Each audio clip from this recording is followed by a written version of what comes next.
Qrafitiyə görə saxlanmalar niyə birmənalı qarşılanmadı?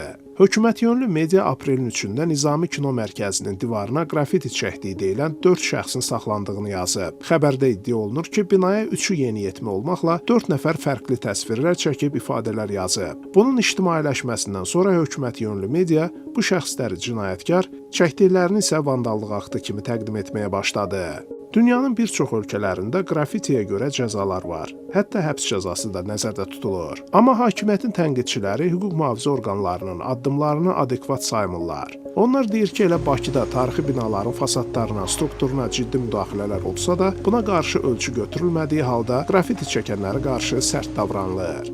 Cinayət işi açılan şəxslərdən birinə Ada Universitetinin 20 yaşlı tələbəsinin haqqında 4 aylıq həbs qəti imkan tədbiri seçilib. Şəxsin dostları isə iddia edirlər ki, onunla bağlı hər hansı fakt yoxdur. Hüquqşünas Yalçın İmanov xatırladır ki, 2024-cü ildə Fransa vətəndaşı da Bakıda metro vaqonuna çəkdiyi rəsmə görə cəzalandırılmışdı.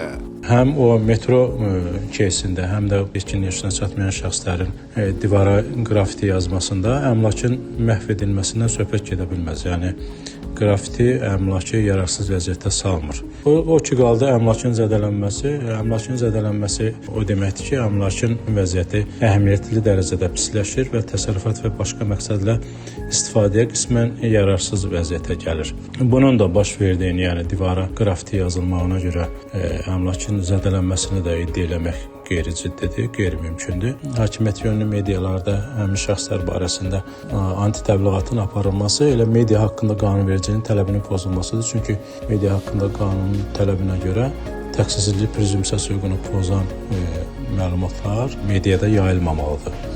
Eyni zamanda həmin yetkinlik yaşına çatmayan şəxslərin şəxsi həyatı ilə bağlı məlumatların yayılması da konstitusiyon normanın şəxsi həyata hörmət hüququnun pozulmasıdır. Hüquqşünas deyir ki, Azərbaycan hakimiyyəti fikir və yaradıcılıq azadlığının heç bir növünü qəbul etmir. Memarlar Mikayıl Hüseynov və Sadiq Dadaşovun layihəsi əsasında Sovet dövründə tikilən bina tarixi abidə statusu daşıyır. Memar Dilqəm İsmailov deyir ki, Azərbaycanda az sayda olsa da qrafitiyə icazə verilən yerlər var və tarixi bina bu yerlərə aid deyil. Amma hansı ki bu qrafitilər düzələ bilən səhvlərdir, yəni yenidən boyana bilən səhvlərdir. Amma orada daha ciddi müdaxilələr var binanın üzərində, hansı ki qeyri-estetik afişalar var, konstruksiyasına ziyan verən digər avadanlıqlar var.